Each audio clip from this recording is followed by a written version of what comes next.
बिस्मिल्लाहिर्रहमानिर्रहीम अस्सलाम वालेकुम। तो आज हम स्टार्ट करने जा रहे हैं इलेक्ट्रोस्टैटिक इंडक्शन।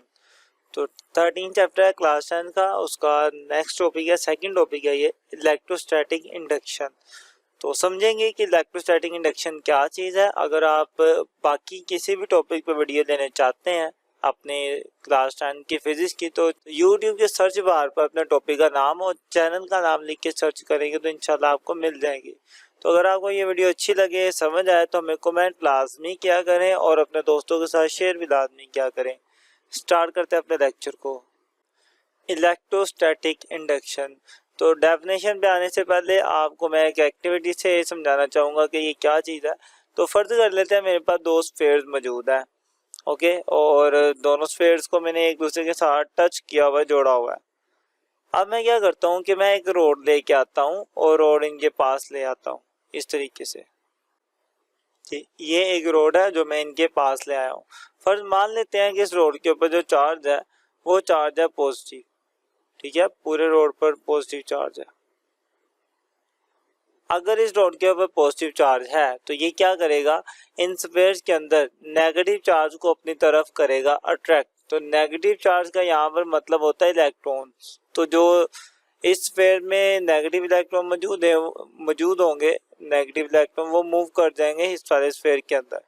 तो सारे के सारे नेगेटिव इलेक्ट्रॉन, जो फ्री इलेक्ट्रॉन थे नेगेटिव वाले, वो यहाँ पर इकट्ठे होना शुरू हो जाएंगे क्योंकि ये अट्रैक्ट कर रहा है उनको। तो नेगेटिव इलेक्ट्रॉन तो आगे इधर, बाकी इस स्फीयर में जो एटम मौजूद थे उनमें से निकल के गए ना इलेक्ट्रॉन्स। तो जब एटम में से इलेक्ट्रॉन निकल जाते हैं तो एटम के ऊपर आ जाता है पॉजिटिव चार्ज। तो बाकी यहाँ पर मेरे पास क्या रह जाएगा, मेरे पास रह जाएगा पॉजिटिव चार्ज। तो यहाँ पर रहेगा मेरे पास सारे का सारा पॉजिटिव चार्ज रह गया। तो एक स्फीयर पे सारा नेगेटिव चार्ज आ गया, दूसरे पे सारा पॉजिटिव चार्ज आ गया। अब क्या करना है, अब मैं इन दोनों स्फीयर को एक दूसरे से थोड़ा थोड़ा दूर कर देता हूँ। मैं दोनों स्फीयर को एक दूसरे से दूर कर देता हूँ, लेकिन मैं अपने रोड को करीब रखूंगा, टच भी नहीं करना अपने रोड को पास ही रखना, ताकि रोड इन इलेक्ट्रॉन्स को अट्रैक्ट करके एक साइड पर खींचे रखे, इसी साइड पर है इलेक्ट्रॉन। अगर मैं रोड को यहाँ से मूव कर दूंगा, ये पीछे ले जाऊंगा, तो इलेक्ट्रॉन दोबारा अपने इसी स्फीयर में चले जाएंगे और दोनों स्फीयर में इक्वली डिस्ट्रीब्यूट होकर चार्ज खत्म हो जाएगा। तो इसलिए आपने अपने रोड को यहीं पर ही रखना है, इसके करीब ही रखना है और इनके बीच में क्या कर देना, डिस्टेंस को आस्ता आस्ता ज्यादा कर देना है। तो मैं इनके डिस्टेंस को ज्यादा करता हूँ तो कुछ इस तरीके से ये दूर चले जाते हैं। ओके, देख सकते हैं पहले बिल्कुल साथ जुड़े थे, अब इनके बीच में डिस्टेंस क्या है, ज्यादा हो गया। तो नेगेटिव इलेक्ट्रॉन जो मेरे इस रोड के अंदर मौजूद थे वो अभी भी इसमें मौजूद है, और जो पॉजिटिव थे वो अभी भी मेरे इसके अंदर ही मौजूद है। पॉजिटिव चार्ज मेरा अभी इसके अंदर ही मौजूद है और इस रोड के ऊपर मेरे पास था पॉजिटिव चार्ज। अब देखें, इस पॉजिटिव रोड ने इन नेगेटिव इलेक्ट्रॉन्स को अपनी तरफ क्या कर लिया था, अट्रैक्ट कर लिया। तो नेगेटिव इलेक्ट्रॉन्स आ गए इधर, और फिर मैंने क्या किया कि मैंने इनके बीच में फासला कर दिया ज्यादा। तो इस तरीके से फासला हो गया ज्यादा। अब फासला ज्यादा करने का क्या फायदा होगा कि अब अगर मैं इस रोड को पीछे भी ले जाऊंगा ना, यहाँ से मूव भी कर लूंगा, तो ये इलेक्ट्रॉन दोबारा तो नहीं ना जा पाएंगे अपने पहले वाले स्फीयर में, हवा में उड़ के तो नहीं जाते, इतनी एनर्जी तो नहीं होती उनके पास। तो मेरे ये इलेक्ट्रॉन अब इस स्फीयर के अंदर ही रहेंगे और ये जो स्फीयर है इसमें इलेक्ट्रॉन वापस भी नहीं आएंगे। तो ये भी क्या रहेगा, पॉजिटिव रहेगा, और ये भी क्या रहेगा, नेगेटिव रहेगा। तो मैं ऐसे ही करूंगा कि अब फासला तो कर दिया ज्यादा, अब मैं अपने रोड को रिमूव कर देता हूँ। तो रिमूव करने के बाद भी इन स्फीयर्स के ऊपर जो चार्ज है वो वैसे का वैसा ही रहेगा, ऐसा नहीं होगा कि चार्ज इनका इंक्रीज हो जाए।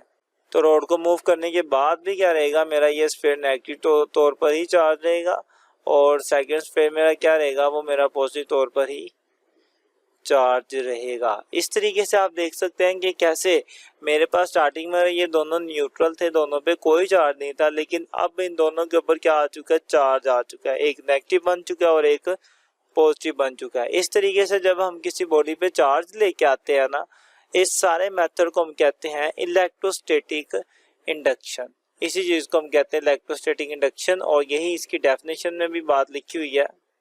इन the presence of a charge body, की किसी चार्ज बॉडी की मौजूदगी में, जैसे कि ये चार्ज बॉडी मौजूद थी यहाँ पे, an insulated conductor develop opposite charge at one end and negative charge at other end. कि जो इंसुलेटेड होते हैं, मतलब कह लें कि न्यूट्रल, जिन पे शुरू में कोई चार्ज नहीं होता, इनके एक सिरे पर पॉजिटिव चार्ज आ जाता है और दूसरे सिरे पर नेगेटिव चार्ज आ जाता है। ये कब आता है? जब इनके पास हम कोई पॉजिटिव रोड लेकर जाते हैं।